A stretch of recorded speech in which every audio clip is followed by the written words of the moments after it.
MLB Pennant Race right now.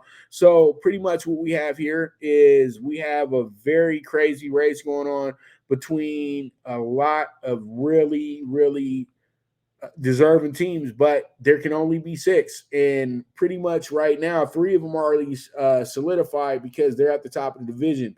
But when I look at the standings right now, when we look at the AL East, Baltimore still up 2 games. They're 81-49 to the Rays 80-52. Can you believe they have been the number one team they've been the leader of the clubhouse for the last 2 months in the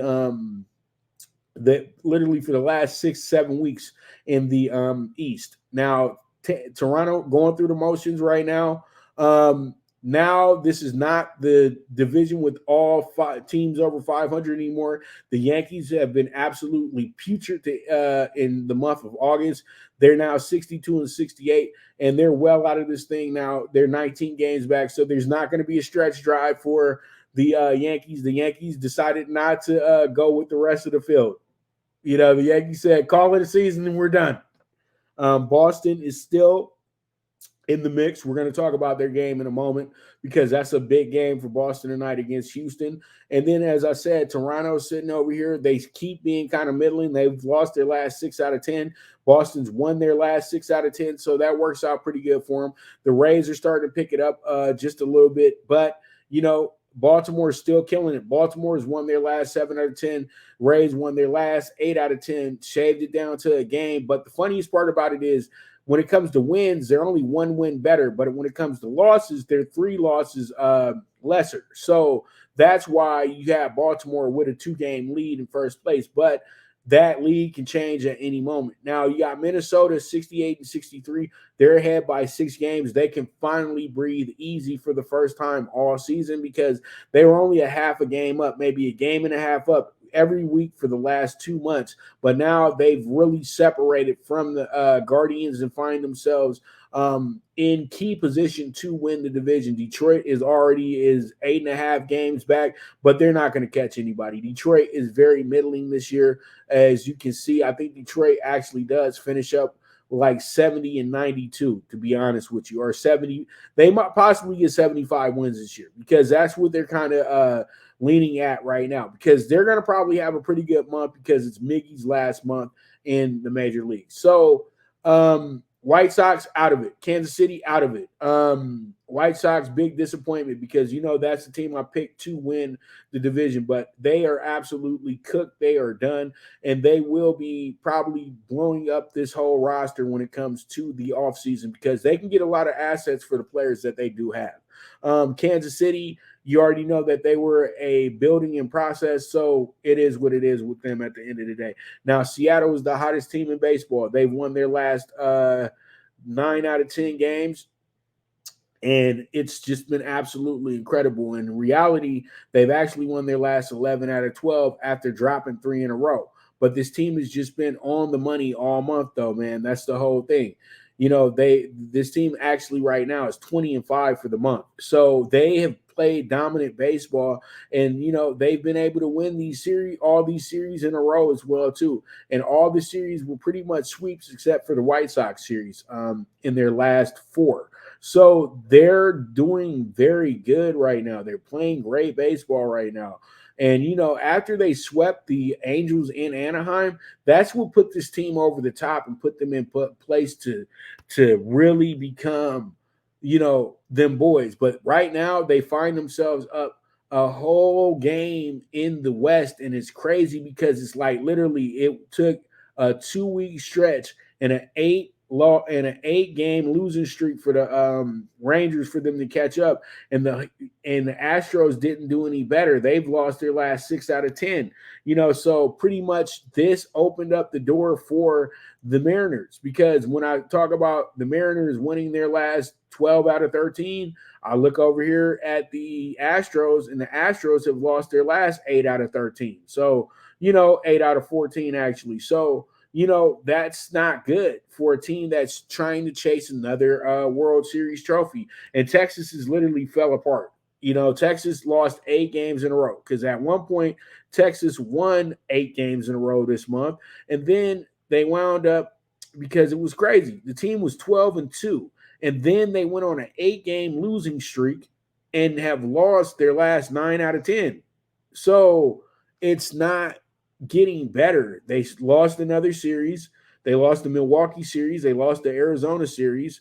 And those were crucial series. You know what I mean? And now they got to go to New York this week and see what they can do against the lowly Mets. So we'll see how it goes. But this team is absolutely streaking in the wrong direction at this moment. You know what I mean? And we knew, and I told people, I said, look, the Rangers started off pretty okay to start the season. Then they went on a good run, a nice run. And then DeGrom got hurt, and then they got really confident in what they had.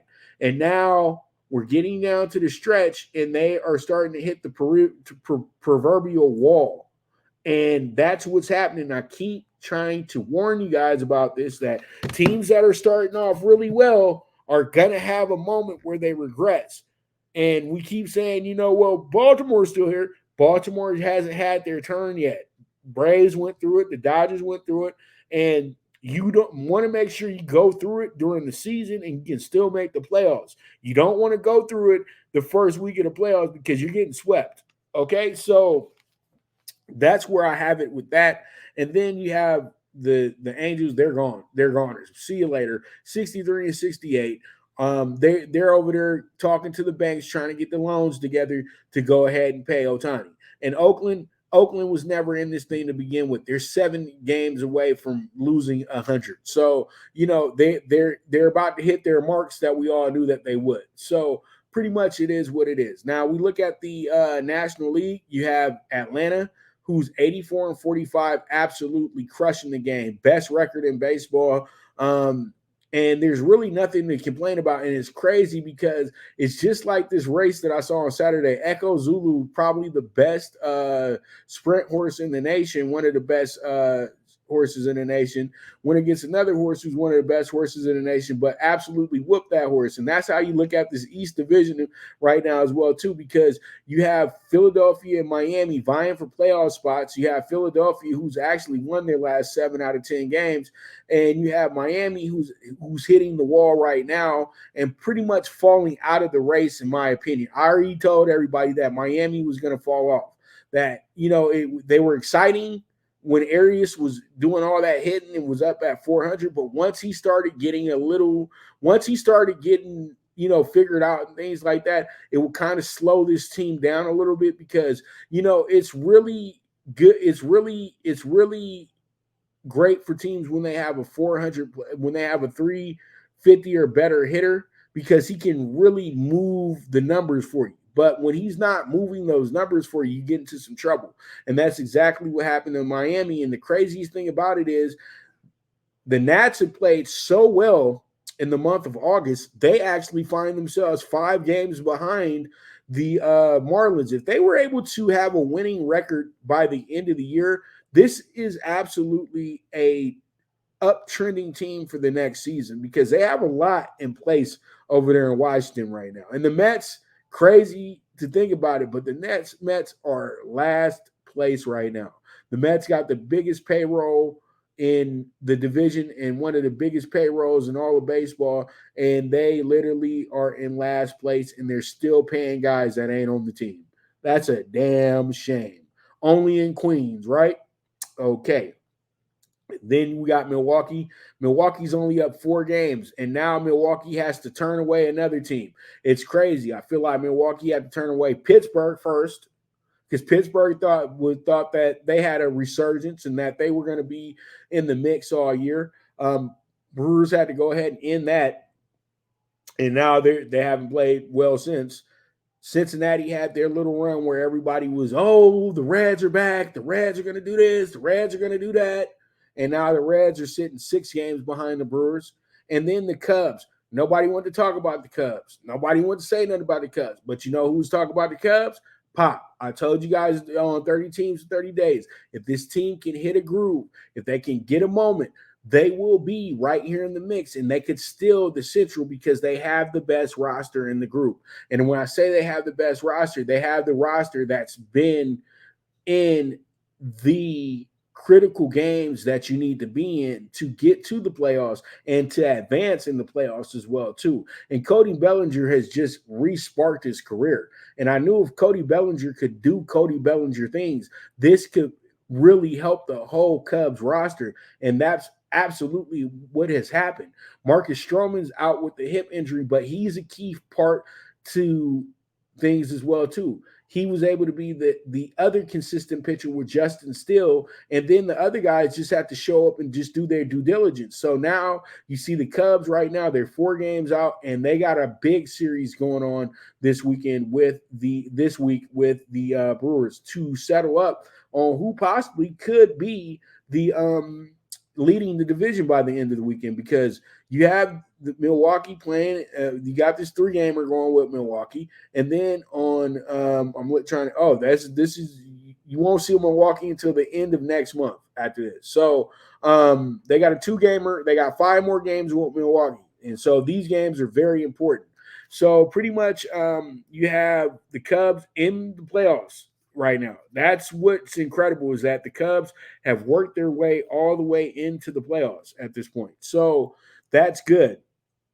And that's always good for the TV ratings as well too. So you have that. So you have 3 teams vying for the number 1 spot. But I would say that it comes down to really what happens in the series. If the Brewers win this series, they probably will go ahead and walk to another Central title. But it's still, to me, going to come down to the final week of the season. The West, we already talked about it. The Dodgers is literally running away with this thing. But if the playoffs were to start today, the Dodgers and Braves would have a bye. Milwaukee would play Arizona, and Philadelphia would play Chicago. In the American League, Baltimore and Seattle would have byes. That's nuts. Seattle would have a bye. And you see what Seattle has done. It's just incredible what Seattle has done. And they would find themselves with a bye. And Minnesota would face off with Houston, which would be pretty much everybody would favor Houston in that series. And then Tampa Bay would draw Texas. And I think Tampa Bay would love drawing Texas at this point, because Texas is struggling. Let's keep it real. But Toronto's still sitting 2.5 games out. You got Boston sitting 4.5 games out. And I think those are the only 2 teams that are really still in the mix for this. Now, when it comes down to the National League, we have ourselves we got some big discrepancies going on. We got 2 games that separate everybody from the 5th seed. And then we got a game and a half that separates everybody from the 6th seed. And that's going to be San Francisco and Cincinnati, who are playing each other for the next few days as well, too. And then, as I said before, you got Miami sitting out here 3 games out of the wild card spot. Now, they were the number 1 wild card team for a month. So pretty much now you have a nice race going on the National League side. But I think Philadelphia has pretty much solidified themselves as getting into the playoffs. But them still being 3.5 games up doesn't mean absolutely anything right now, because these three teams could flip. But before, San Diego was possibly a possibility. New York was a possibility for a bit. But now those teams are out of it. If the Nats are here catching up with you, those 2 teams are out. So San Diego and the Mets, just put them out already. And the Cardinals and Rockies have never been in this thing this year. So it don't matter. So